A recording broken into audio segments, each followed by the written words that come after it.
జీవితం రాలిపోతుంది, గడ్డి లాంటిది జీవితం వాడిపోతుంది.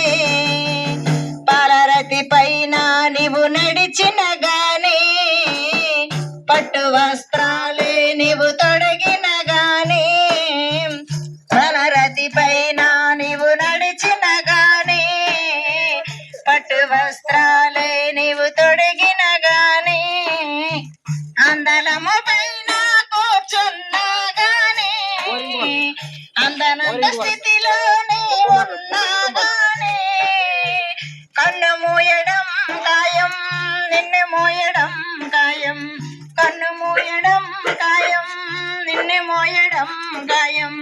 కళ్ళు తెరుచుకోనేస్తామా, కలుసుకో యేసుని మిత్రమా, కళ్ళు తెరుచుకోనేస్తామా,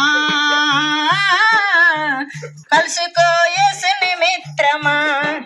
పువ్వు లాంటిది జీవితం రాలిపోతుంది, గడ్డి లాంటిది జీవితం వాడిపోతుంది.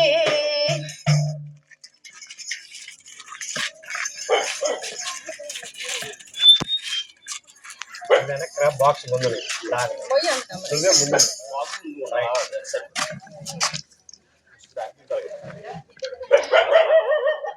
ఈ బోరింగ్ వలస గ్రామ ప్రజలందరికీ కూడా ప్రభు అయినటువంటి యేసు క్రీస్తు వారి నామములో శుభాభివందనములు తెలియజేస్తూ ఉన్నాం. ప్రియమైనటువంటి వారులారా, మేము సుదూర ప్రాంతాల నుండి దేవుని యొక్క యేసు ప్రభు గురించి చెప్పడానికి మీ మధ్యకి వచ్చి ఉన్నామండి.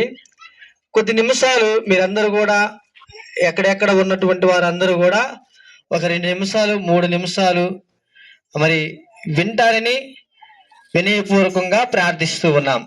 ప్రియమైన దేవుని బిడ్డలారా, దేవుని లేఖనం చెబుతూ ఉంది, దేవుడు లోకమును ఎంతో ప్రేమించెను అనేసి. దేవుడు ఈ లోకాన్ని ప్రేమించాడు.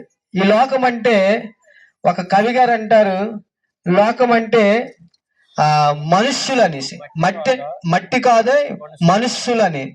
అంటే ఈ మనుష్యులందరినీ, భూమి మీద ఉన్నటువంటి మనుష్యులందరినీ కూడా దేవుడు ఎంతగానో ప్రేమిస్తూ ఉన్నాడు.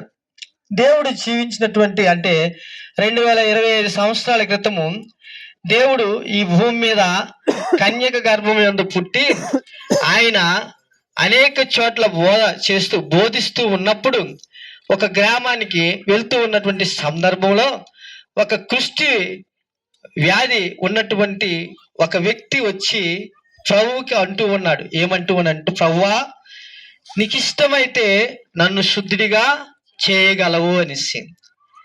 అప్పుడు ప్రభువారు ఏమన్నారంటే, ఆయనను దగ్గరికి తీసుకొని తన శరీరాన్ని ముట్టి తన్ను కౌగిలించుకొని నీవు నాకు ఇష్టమే అంటూ ఉన్నాడు.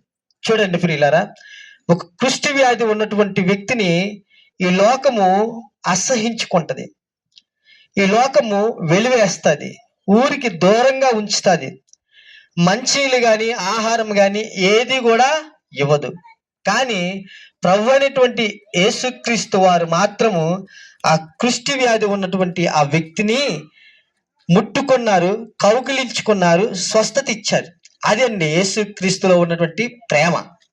కనుక దేవుడు ఈ లోకమును ప్రేమిస్తూ ఉన్నట్లుగా లోకములో ఉన్నటువంటి వారందరినీ ప్రేమిస్తూ ఉన్నాడు. నిజమే, దేవుడు నన్ను కూడా ప్రేమించాడండి. నేను పాపంలో జీవించినప్పుడు నా కుటుంబంలో ఉన్నటువంటి వారిని నేను ప్రేమించలేకపోయాను, నా తల్లిదండ్రుల్ని ప్రేమించలేకపోయాను, నా భార్యని ప్రేమించలేకపోయాను, నాకు పుట్టినటువంటి కుమారుడిని కూడా నేను ప్రేమించలేకపోయాను. ఎందుకంటే పాపములో నేను జీవిస్తూ ఉన్నాను. ఎన్నో పాపములు, దొంగతనాలు, వ్యభిచారము, త్రాగుడు, ఇవి నాలో ఉన్నంత కాలము కూడా నా అనేటువంటి వారిని నేను ఎవరిని కూడా ప్రేమించలేదండి. నా జీవితం అంతా అశాంతితో ఉండేది. కానీ యేసు ప్రభు నన్ను ప్రేమించాడు. యేసు ప్రభు వారిని ప్రేమించినప్పుడు యేసు ప్రభు వారు నన్ను ప్రేమించడం ప్రారంభించారు. నన్ను ప్రేమించిన ఆ యేసు ప్రభు వారి చేత లోకంలో నా చుట్టూ ఉన్నటువంటి వారందరూ కూడా నన్ను ప్రేమించడం స్టార్ట్ చేశారండి. ఇది దేవుని యొక్క ప్రేమ. కనుక ప్రియమైనటువంటి ఈ గ్రామ ప్రజలందరికీ మరి నేను చెబుతూ ఉన్నటువంటి మాట ఏంటంటే, దేవుని దగ్గరికి వస్తే దేవుడు మిమ్మల్ని కూడా ప్రేమిస్తాడు. ప్రేమించినటువంటి వారి జీవితాలలో, వారి బ్రతుకులో ఆనందము, సంతోషము. భార్యను ప్రేమిస్తారు, తల్లిదండ్రులు ప్రేమిస్తారు, పిల్లలు ప్రేమిస్తారు, చుట్టూ ఉన్నటువంటి వారందరినీ కూడా ప్రేమిస్తారండి. ఎందుకంటే అది దేవుని ప్రేమ వారిలో ఉండటం బట్టే.